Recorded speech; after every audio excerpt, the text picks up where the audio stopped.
افسر سلطانہ کے افسانے۔ بسم اللہ الرحمن الرحیم۔ افسر سلطانہ کے افسانے کے نام سے میں ایک یوٹیوب چینل بنا رہی ہوں۔ اس چینل میں افسر سلطانہ کے وہ تمام افسانے جو انہوں نے لکھے، میری پوری کوشش ہوگی کہ انہیں میں اپنی آواز دوں۔ افسر سلطانہ اپنے وقت میں ایک بہت مشہور رائٹر رہی ہیں اور ماشاءاللہ ابھی بھی ہیں، بہت خوبصورت لکھتی ہیں اور خاص کر ایسے موضوعات پر لکھتی ہیں کہ جس میں خواتین اکثر قلم اٹھاتے ہوئے ہچکچاتی ہیں، لیکن افسر سلطانہ نے بڑے ہی جرأت مندانہ طریقے سے ان تمام موضوعات کو اپنے قلم کے ذریعے عوام تک پہنچایا ہے۔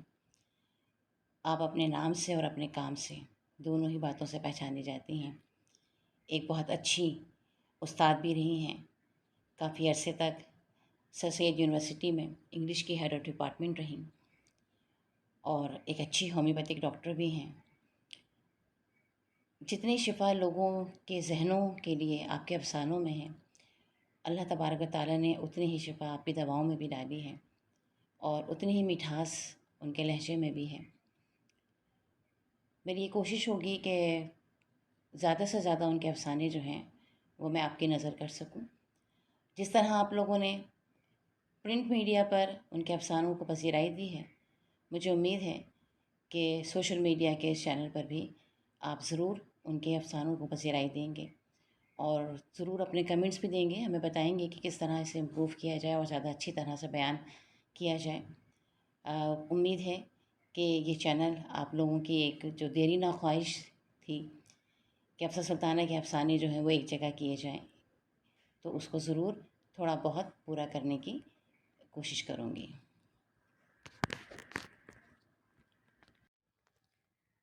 آج میں آپ کو افسر سلطانہ کا جو ناول پڑھ کر سناؤں گی وہ سچی کہانی ہے اور اس کا عنوان ہے ساحل کے پاس۔ کہانی شروع کرتے ہیں۔ میں دادی اماں کے اکلوتے بیٹے سکندر کی اکلوتی اولاد تھی۔ رہنے کے لیے یہ بڑی سی کوٹھی، 4-6 نوکر، ٹھاٹ باٹ، شان و شوکت، سبھی کچھ تو تھا، لیکن وہ خوشگوار فضا، وہ آزاد سا ماحول جہاں میں سکون کا سانس لیتی، اس کا دور دور گزرنا تھا۔ میرے چاروں طرف بوڑھے ملازم، جس میں قیری ماں اور بوبا تو جیسے میرا سایہ تھیں، ہر وقت ہر جگہ پیچھا، یوں جیسے میں کوئی چور تھی، ڈاکو تھی، غرض 4-6 نگاہیں بیک وقت مجھ پر ٹکی رہتی، کہیں میں دن کی روشنی میں لان میں نہ چلی جاؤں، کھڑکی سے نہ جھانک لوں، کوئی اجنبی آئے تو سامنے نہ آ جاؤں۔ یا الہی، یہ کیسی قید ہے، اس سے کب پیچھا چھوٹے گا؟ میرا ننھا سا ذہن ہر وقت سوچتا، کبھی کبھی بغاوت بھی کرتا، لیکن صرف سوچوں کی حد تک۔ دادی اماں نے مجھے اتنا پیار دیا تھا، اتنی محبت کی تھی کہ عملی طور پر کبھی بھی میں کچھ نہ کر سکی تھی۔ دادی نے مجھے ایک دن بھی اسکول نہ بھیجا تو میں نے کوئی احتجاج نہ کیا، کوئی ہنگامہ برپا نہ کر سکی، بس چپ کے رو کر خاموش ہو گئی۔ میرے سامنے والی کوٹھیوں کے بچے صبح صبح اسکول جاتے تو میں کھڑکی سے چھپ کے سب کو دیکھتی رہتی۔ یہ بات ضرور تھی کہ دادی اماں نے میری تعلیم کے لیے 3 استاد مقرر کیے تھے۔ اگر کبھی اکا دکا کوئی لڑکی آ جاتی اور میں اپنی اور اس کی قابلیت کا مقابلہ کرتی تو محسوس ہوتا تھا کہ میں زیادہ جانتی ہوں، لیکن مجھے یہ طریقہ پسند نہ تھا۔ لمبی داڑھی والے مولوی صاحب تو بس مجھے زہر ہی لگتے تھے، جو پڑھاتے کم اور تھوک اڑا اڑا کر میرے چہرے پر تھوک کی پھوار زیادہ کرتے تھے۔ ماسٹر صاحب تو ٹھیک ٹھاک ہی تھے، البتہ مسز ڈائس شروع میں ایسی انگریزی بولتی تھیں کہ ذہن فضاؤں میں اڑنے لگتا تھا۔ تعلیمی سال گزرتے گئے اور میں اسی جیل نما گھر میں 16 سال کی ہو گئی۔ ماں باپ سے متعلق دادی بہت کم گفتگو کیا کرتی تھیں، موقع ہی نہ دیتی کہ میں اس کے متعلق کچھ پوچھوں۔ امی کے متعلق صرف یہ معلوم تھا کہ میری پیدائش کے تیسرے دن وہ اس دنیا کو چھوڑ گئیں اور ابا بزنس کے سلسلے میں ایسے گئے کہ آج تک واپس نہ آئے۔ حیرت کی بات یہ کہ امی کا تذکرہ کر کے دادی اماں یوں اداس ہو جاتی جیسے سگی بیٹی جدا ہو گئی ہو۔ میرے ابا کیوں نہیں آتے؟ کیا لڑ کر گئے ہیں؟ خط کیوں نہیں بھیجتے؟ بیٹی اور ماں یاد کیوں نہیں آتی؟ یہ سوال تھے جو میرے ذہن میں کلبلاتے ضرور تھے، لیکن زبان پر اس لیے نہ آتے تھے کہ ایسے وقت میں دادی اماں کے چہرے پر بڑا کرب ہوتا تھا، بڑا دکھ، دھواں دار چہرہ لیے ان کی آنکھوں میں ڈھیروں آنسو جھلملاتے۔ لیکن تعجب یہ کہ وہ ان آنسوؤں کو پلکوں پر لرزنے کی اجازت تو دیتی تھیں، لیکن جھوری دار چہرے پر ڈھلکنے نہ دیتی۔ دادی اماں بھی اپنے والدین کی اکلوتی بیٹی تھیں، اور شاید امی کا بھی کوئی رشتہ دار نہ تھا، اسی لیے ہمارے گھر میں مہینوں کوئی نہ آتا، بس آتے تو ملازموں کے بچے اور ان کے رشتہ دار، جنہیں دادی اماں حسب حیثیت کچھ نہ کچھ دے کر رخصت کر دیا کرتی تھیں۔ ایسی لمبی شاموں اور دوپہروں نے مجھے خاموش خاموش لڑکی بنا دیا، لیکن کتابوں میں الجھی رہتی یا کبھی ریڈیو کی سوئیاں گھماتی رہتی۔ ڈھیروں دن گزر جاتے، نہ کوئی شکل نظر آتی، نہ آواز سنائی دیتی۔ حد تو یہ کہ دادی نے مجھے فون بھی استعمال کرنے کی اجازت نہ دی تھی، باقاعدہ پہرے بٹھائے رکھتی تھیں 6 فٹ کے فضلو بابا کا۔ بس ڈھیروں رسالے تھے، کتابیں تھیں، جنہیں پڑھ پڑھ کر میرا گلابی رنگ دن بدن پیلا پڑتا جا رہا تھا، اور جس کے لیے مجھے مختلف قسم کی دوائیں زبردستی کھلائی جاتی تھیں۔ یہ عجیب سا پیار، بڑے بڑے کمرے، پراسرار ماحول، زیورات کا انبار، کپڑوں کے باکس، بڑا سا ٹی وی، سب کچھ مجھے مستقل پریشان کرتا۔ نہ دن کی روشنی میں کشش تھی، نہ ٹھنڈی شامیں ذہن کے الاؤ میں ٹھنڈا بخشتی۔ دادی اماں بتاتی تھیں بیوہ ہونے کے بعد کچھ مہینے تک انہوں نے تقسیم ہند و پاکستان کی آزادی تک کے لیے کام کیا تھا۔ پھر میرے معاملے میں ایسی سختیاں کیوں تھیں؟ ایسی پابندیاں کیوں لگائی گئی تھیں؟ ذہن اس مقام پر پہنچ کر سوچنا چھوڑ دیتا تھا۔ پھر ایک دن اچانک دادی اماں پر دل کا شدید حملہ ہوا۔ وہ شاید اپنی حالت سے مایوس ہو گئی تھیں۔ اکھڑتی سانسوں میں انہوں نے چابیاں میرے حوالے کی، وہ چابیاں جو سوتے میں بھی ان سے جدا نہ ہوتی تھیں۔ پھر وہ مستقل 8 دن بے ہوش رہیں۔ ڈاکٹروں کے سمجھانے بجھانے پر میں ہر دوسرے دن گھر جاتی تھی، آرام کے لیے، سونے کے لیے، لیکن یہ سمجھیں کہ ماضی جاننے کی جستجو تھی، گزرے ہوئے زمانوں پر سے پردہ اٹھانا تھا۔ میں تھکن سے چور ہوتی تھی، لیکن بوجھل آنکھیں لیے میرے ہاتھ دادی اماں کی الماریوں کے کونے چھانتے رہتے، اور سخت محنت کے بعد مجھے نچلے خانے سے ایک ڈائری ملی، نیلے رنگ کی موٹی سی ڈائری، جس میں ابو کی جوانی سے سلسلہ شروع ہوا تھا، اور دادی اماں نے لکھا تھا: میں سکندر کے لیے اس کے کہنے کے مطابق ایک ایسی دلہن ڈھونڈ رہی تھی، وہ صرف خوبصورت لڑکی چاہتا ہے، اسے نہیں معلوم کہ ظاہری حسن ناپائیدار ہوتا ہے۔ میں چاہتی ہوں میری بہو خوبصورت بھی ہو اور خوبصیرت بھی۔ ہاں، مجھے ایسی لڑکی مل گئی ہے۔ میری نظریں تیز تیز ڈائری پر دوڑتی رہیں۔ آگے لکھا تھا: زینب واقعی میرے معیار پر پوری اتری ہے۔ بعض اوقات یوں ہوتا ہے، انسان اللہ سے اپنی بساط کے مطابق مانگتا ہے، لیکن دینے والا تو کچھ زیادہ ہی نواز دیتا ہے۔ میری بہو بیٹی زینب کتنی نیک ہے۔ نوکروں کے ہونے کے باوجود جب وہ میرا کام اپنے ہاتھوں سے کرتی ہے تو دل کا ایک ایک گوشہ دعاگو ہوتا ہے۔ سب سے بڑی بات یہ کہ سکندر خوش ہے، وہ ایسی ہی بیوی چاہتا تھا۔ اس کے بعد 3 سال تک ڈائری خالی تھی، اور دوبارہ پھر سلسلہ شروع تھا۔ سکندر آج کل زینب سے بہت بے رخی سے پیش آتا ہے۔ اولاد تو اللہ کی نعمت ہے، جسے چاہے دے، جسے چاہے نہ دے۔ پھر یہ سکندر کیوں اتنی حقارت اور نفرت کا مظاہرہ کر رہا ہے؟ آج کل زینب اس صورتحال سے سخت پریشان ہے۔ کیسی دبی دبی آواز میں مجھے مشورہ دے رہی تھی: آپ سکندر کی دوسری شادی کر دیں۔ تم پریشان نہ ہو بیٹی، خدا کے ہاں دیر ہے اندھیر نہیں۔ اور ہاں، اب تم بھی یہ نہ کہنا مجھے دکھ ہوگا، تم مجھے بیٹی کی طرح عزیز ہو۔ میں نے اسے پیار سے تھپتھپاتے ہوئے تسلی تو دی، لیکن سکندر کے تیور کچھ اچھے نظر نہیں آتے۔ سوچ رہی ہوں کوئی یتیم بچہ پال لوں۔ 6-7 مہینے کے بعد ڈائری کچھ اور آگے بڑھی تھی: زینب آج کل بہت خوش ہے۔ اس نے مجھے اپنی اور میری زندگی کی سب سے بڑی خوشخبری سنائی ہے۔ اندھیروں میں امید کی کرن، شکر ہے خدا نے میری دعا سن لی، ورنہ نہ جانے کیا ہوتا۔ سکندر تو کئی بار سن کر بھی یقین نہ کرے گا۔ دورے سے واپس آتے ہی میں اسے یہ خوشخبری سناؤں گی: زینب آج کل کتنی پرسکون ہے، کیسی خوش۔ لیکن سکندر کا دورہ ختم نہ ہوا، وہ نہیں آیا۔ کیسے قیامت کی گھڑیاں تھیں۔ میں نماز پڑھ رہی تھی، وہ وفا کی دیوی کھڑکی میں کھڑی شوہر کا انتظار کرتی رہی، پر وہ نہ آیا۔ ہاں، البتہ ایک رجسٹری بیوی کو بھیج دی تھی، طلاق نامہ، یا شاید زینب کی موت کا پروانہ، جو 7 مہینے پہلے رجسٹر کیا ہوا تھا۔ کیسی بلک بلک کر تڑپ تڑپ کر روئی تھی میری بیٹی. کیسے دن گزرے تھے.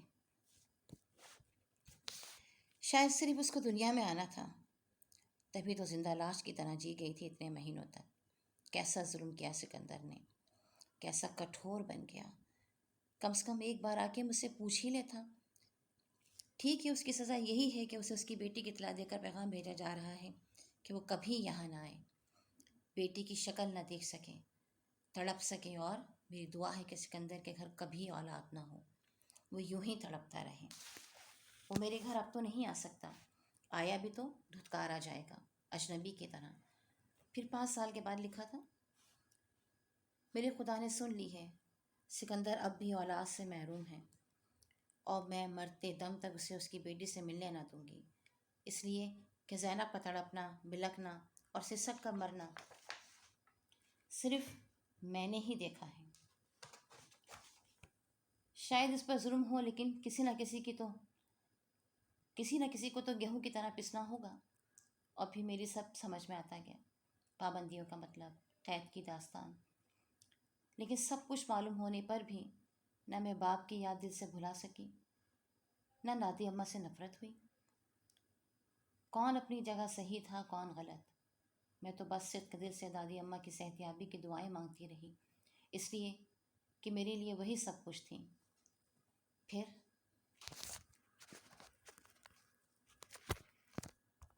پھر حیرت انگیز طور پر دادی اماں صحتیاب ہو گئی. میں نے ان پر کچھ بھی ظاہر نہ ہونے دیا. انٹر کے امتحانات کی تیاری میں لگ گئی. لیکن اچانک مسز ڈائس فوت ہو گئیں، اور یوں میرے لیے دوبارہ ایک لیڈی ٹیوٹر کے لیے اشتہارات دیے گئے. اس زمانے میں لیڈی ٹیوٹر کا ملنا بہت مشکل تھا. کوئی دستیاب نہ ہو سکی تو ڈاکٹر احمد نے اپنے جاننے والے لڑکے کا تذکرہ کیا. بیگم صاحبہ، لڑکا شریف ہے، نہ ماں نہ باپ، آج کل رہنے کے لیے مکان کی تلاش میں ہیں، اگر آپ کہیں تو بات کروں. MBBS فائنل میں ہے. اللہ جو کرنا چاہتا ہے تو انسان کا ذہن تبدیل کر دیتا ہے. میں تو حیران رہ گئی جب دادی اماں نے بتایا کہ کسی بوڑھے کھوسٹ کے بجائے ایک جوان لڑکا عاطف مجھے انگریزی پڑھائے گا. بے حد خوبصورت اور جوان لڑکا میرے لیے تو زندگی کا پہلا حیرت ناک تجربہ تھا. کچھ دنوں تک تو دادی اماں در پردہ ہماری نگرانی کریں. میں ان کو کبھی کھڑکی کی چوکھٹ کے پاس، کبھی پردے کے پیچھے دیکھ لیتی تھی، لیکن عاطف نظریں جھکائے پڑھاتا رہتا تھا. ان کی یہ شرافت نہ جانے دادی اماں کو متاثر کر گئی. وہ اکثر و بیشتر خیری ماں اور بوا سے تعریفیں کرتی رہتی تھیں، اور میں نہ جانے کیوں اندر ہی اندر خوش ہوا کرتی تھی. امتحان میں شاندار نتیجے پر دادی اماں نے ایک مختصر لیکن پرتکلف دعوت کا اہتمام کیا، جس میں ڈاکٹر احمد کی فیملی کے علاوہ عاطف بھی مدعو تھا. یوں وہ پڑھائی کے علاوہ گھر میں داخل نہ ہوتا تھا، لیکن انتظامات کی وجہ سے بار بار اندر آیا. اور اس دن میں نے دونوں آنکھوں کو اپنے تعاقب میں دیکھا. وہ آنکھیں جو دل کی دنیا میں ہلچل مچا دیتی، وہ آنکھیں جو روح میں پیوست ہو جائیں. میں نے عاطف کو کبھی بھی اپنے ذہن میں جگہ نہ دینا چاہتی تھی. عاطف کے مالی حالات کا مجھے بخوبی اندازہ تھا، اور دادی اماں کے سارے اصول میرے بچپن اور جوانی کے ساتھ ساتھ پڑھ کر جوان ہوئے تھے. جو اپنی اولاد کے لیے اتنی سنگ دلی کا مظاہرہ کریں، وہ پوتی پر کیا قربان کریں گی. میں بخوبی جانتی تھی، لیکن خود پر قابو نہ پا سکی. وہ جذبہ جو دبانے سے اور ابھرتا ہے مجھ پر غالب آ گیا، اور جبکہ میرے محسوسات کے مطابق جذبہ ایک طرفہ بھی نہ تھا. میں نے اس دن دادی کے کہنے سے پہلے ہی بھاری جوڑا پہنا، زیور لادے اور ہلکے میک اپ کے بعد باہر آئی تو دادی اماں نے پیار کے ساتھ حیرت سے بھی دیکھا. پہلے یوں ہوتا تھا کہ دادی کہتی تھیں، میں منع کرتی جاتی تھی. دادی کے ساتھ رہ کر، سخت قوانین میں پل کر میری روح بوڑھی ہوتی جا رہی تھی. یہ انقلاب میری زندگی میں کون لایا تھا؟ شاید دادی اماں کو اب تک خبر نہ تھی. سب مہمان رخصت ہوئے. عاطف نے بھی جانے کی اجازت چاہی. بیٹے تمہیں ہاؤس جاب ملا؟ دادی اماں نے بے حد نرمی اور ملائمت سے پوچھا. ابھی نہیں، اگلے 2 مہینے تک امید ہے بیگم صاحبہ. تو پھر بیٹے تم ہماری صدف بیٹی کو BA کا کورس کروا دو، اس کے بعد ظاہر ہے بہت مصروف ہو جاؤ گے. اور دیکھو تم مجھے دادی اماں کہا کرو، بیگم صاحبہ نہیں. لیکن ابھی BA کا کورس خریدا بھی نہ گیا تھا کہ ایک بار دل نے تڑپانے کی ٹھانی. دادی اماں پھر بیمار ہو گئی. اور ان کی اس بیماری نے عاطف کے اور میرے درمیان سارے فاصلے ختم کر دیے۔ ڈاکٹر احمد کی سرپرستی میں عاطف علاج کر رہا تھا۔ ایک دن میں عاطف کو خدا حافظ کہنے دروازے تک پہنچی تو وہ رک گیا۔ صدف، کیا یہ سب مستقل نہیں ہو سکتا؟ کیا؟ میں جان بوجھ کر انجان بن گئی۔ یہی ساتھ میز پر کھانا کھانا، خدا حافظ کہنا۔ وہ ہنس دیا، شرارت سے مسکرایا تو میری روح جھنجھنا اٹھی۔ دادی اماں ٹھیک ہو جائیں تو میں ان سے تمہیں مانگوں گا۔ اس وقت تک میری کامیابی کی دعائیں کرنا ہوں گی۔ اس نے میرے کان میں سرگوشی کی اور مڑ گیا۔ پھر دادی کے سنبھلتے ہی اس نے ڈرتے ڈرتے دادی اماں سے ان کی پوتی مانگ ڈالی۔ میں پردے کے پیچھے خوف سے رنگ بدلتی رہی۔ اب منع کریں، عاطف کو تھکے دے کر نکلوا دیں گی۔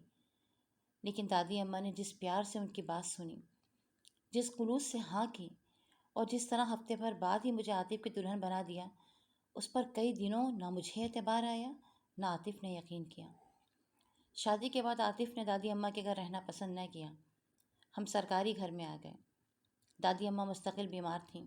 عاطف اور میں زبردستی انہیں اپنے ساتھ لے آئے۔ میرے لیے یہ دن بہت پرسکون، بہت خوشگوار تھے۔ کاشف نے ہم سب کی زندگی میں آ کر ایک خوشگوار اضافہ کیا تھا۔ کاشف کو قیری ماں لیے اندر آئیں۔ دادی اماں کسی رسالے کی برگردانی کر رہی تھیں۔ بیٹی، ایک صاحب عاطف میاں سے ملنا چاہتے ہیں، کہتے ہیں کہ حالف کے والد ہیں۔ عاطف کے والد؟ بیٹی، ایک صاحب عاطف میاں سے ملنا چاہتے ہیں، کہتے ہیں عاطف کے والد ہیں۔ عاطف کے والد؟ میرا ذہن گھوم گیا۔ عاطف کا تو کوئی بھی نہ تھا، نہ ماں، نہ باپ، نہ بہن، نہ بھائی۔ ٹھیک سے سنا تھا؟ دادی اماں نے فوراً اٹھ کر بیٹھ گئی۔ میں اپنی جگہ پر جم گئی تھی۔ میرے باپ نے میری ماں کو دھوکہ دیا تھا، لیکن میری قسمت بھی ایسی ہی ہے۔ کہیں دولت کے لالچ میں تو عاطف نے شرافت کا کھیل نہیں کھیل ڈالا تھا۔ آج باپ آیا ہے، کل عاطف کی بیوی بھی آ سکتی تھی۔ سینکڑوں خیالات میرے ذہن میں لہرائے۔ بڑھاپے میں انسان شاید بزدل ہو جاتا ہے، یا مصلحت کی خاطر۔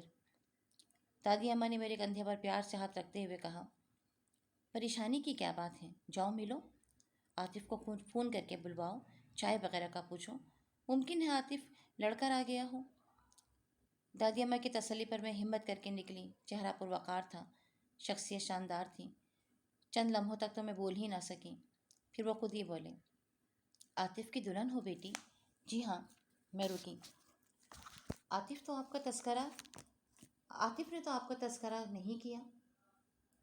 عاطف نے تو آپ کا کبھی تذکرہ نہیں کیا۔ وہ خود کو تنہا بتاتے ہیں۔ مجھ سے ضبط نہ ہو سکا۔ میں حالات جاننا چاہتی تھی، وہ حالات جن کی خاطر عاطف نے ایسا جھوٹ بولا تھا۔ وہ زخمی مسکراہٹ لی آہستہ سے بولے، بیٹی وہ صحیح کہتا ہے، مجھے قدرت نے نہیں، حالات نے اس کا باپ بنایا ہے۔ عاطف کے باپ کے مرنے کے بعد میں نے اس کی ماں سے شادی کر لی تھی۔ یہ لڑکا بڑا پگلا سا ہے، سب کچھ ہوتے ہوئے خود ہی پڑھا، گھر چھوڑ کر چلا گیا تھا، کبھی کبھی ملنے آتا تھا۔ پچھلے سال اس کی ماں کا انتقال ہوا تو پھر ملاقات نہ ہو سکی۔ میں اس کی تلاش میں آیا تھا، پتہ چلا کہ اس نے شادی کر لی۔ ویسے بیٹی، تمہیں دیکھ کر نہ جانے کیوں مجھے دلی تسکین ہوئی ہے۔ وہ شفقت سے بولے تو لمحہ بھر کے لیے مجھے اپنے بابا شدت سے یاد آئے، میرے ابا سکندر، جو آج تک مجھے نہ دیکھ سکے تھے، اور میں تو لمحہ لمحہ تڑپی تھی۔ اور اس سے پہلے کہ میں کچھ کہتی، دادی اماں بھی اپنی آنکھ ٹھیک کرتی ہوئی آ گئی، اور پھر ابا، میرے بابا میری دادی اماں کے قدموں میں بیٹھے سسک سسک رہے تھے۔ ہاں، وہ میرے ابا ہی تھے، سکندر ابا، جن سے دادی اماں نے مجھے برسوں چھپایا تھا، پل بھر میں آ ملے تھے۔ عاطف جب آئے تو حالات پر مسکرا دیے۔ میں ابا کے پاس بیٹھی تھی، آنسو بہہ رہے تھے۔ ہم دونوں کے ابا آپ سے مل کر بہت خوشی ہوئی۔ ہم دونوں کو ابا آپ سے مل کر بہت خوشی ہوئی، وہ شوقی سے بولے۔ آپ پھر بھاگ جائیے گا روٹ کر، ابا بولے۔ نہیں، آپ کو اپنے پاس رکھوں گا۔ وہ عاطف کے چہرے پر سچی مسکراہٹ تھی۔ عاطف نے دادی اماں کی موت کے بعد ابو کی جس طرح خدمت کی ہے، شاید کوئی سگی اولاد بھی نہیں کر سکتی ہے۔ میں آج 2 خوبصورت بچوں کی ماں ہوں۔ عاطف نے مجھے زندگی کی ہر خوشی دی ہے، اور ابا، وہ مجھے جب بھی دیکھتے ہیں ان کی آنکھوں میں آنسو ہی بھرے ہوتے ہیں۔